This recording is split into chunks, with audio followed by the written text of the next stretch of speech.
जादुई हंसिनी। एक बार की बात है, एक पति पत्नी अपनी एक बेटी और एक छोटे से बेटे के साथ रहते थे। एक दिन माँ ने अपनी बेटी से कहा, बेटी देखो, हम लोग काम करने जा रहे हैं, तुम यहाँ घर पर अपने भाई का ख्याल रखना, और देखो घर की चारदीवारी के बाहर मत जाना, अच्छी बच्ची बनकर रहना, हम तुम्हारे लिए एक रुमाल लेकर आएंगे। यह कहकर वे तो अपना काम करने चले गए और वह बच्ची तो वह सब भूल गई जो उसकी माँ उससे कहकर गई थी। उसने तुरंत ही अपने छोटे भाई को एक खिड़की के नीचे घास पर बिठाया और घर के कंपाउंड में भाग गई। वहाँ वो खेलती रही और खेल में इतनी डूब गई कि उसको कुछ और याद ही नहीं रहा। इतने में एक हंसिनी आई और उसके छोटे भाई को उठा कर ले गई। जब लड़की अंदर आई तो उसने देखा कि उसका भाई तो वहाँ नहीं है। वह चिल्ला पड़ी, ओह नहीं, कहाँ गया मेरा भाई। वो बेचारी इधर उधर दौड़ती फिरी पर वह तो उसको कहीं दिखाई नहीं दिया।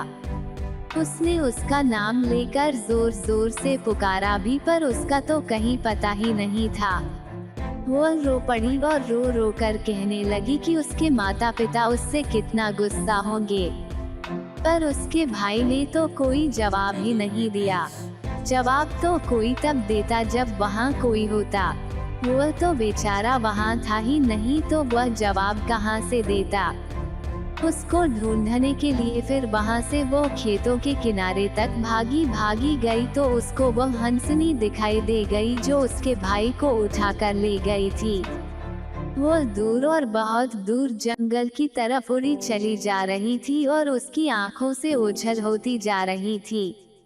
उसको लगा कि वे हंसनियाँ उसके भाई को अपने साथ लिए चली जा रही थी। हंसनियाँ तो अपनी शैतानी और छोटे बच्चों को उठाने के लिए पहले से ही बहुत बदनाम थी।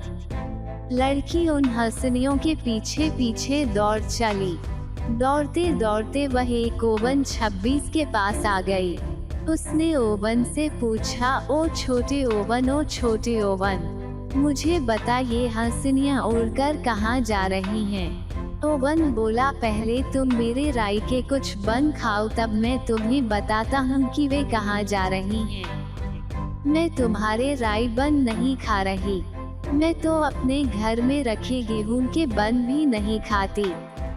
सो ओवन ने उसको नहीं बताया कि वे हंसनियाँ कहाँ जा रही थी और वो लड़की दौड़ती हुई और आगे चली गई। दौड़ते दौड़ते वह एक सेब के पेड़ के पास आई।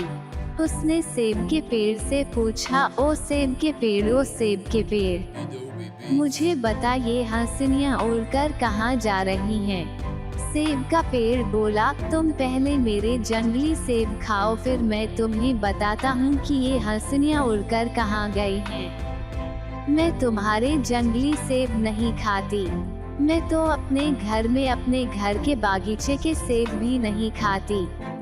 और सेब के पेड़ ने उसको यह नहीं बताया कि वे हंसनियाँ उड़कर कहाँ जा रही थीं।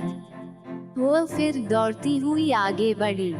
दौड़ते दौड़ते वह एक दूध की नदी के पास आई जिसके किनारे पुडिंग के थे।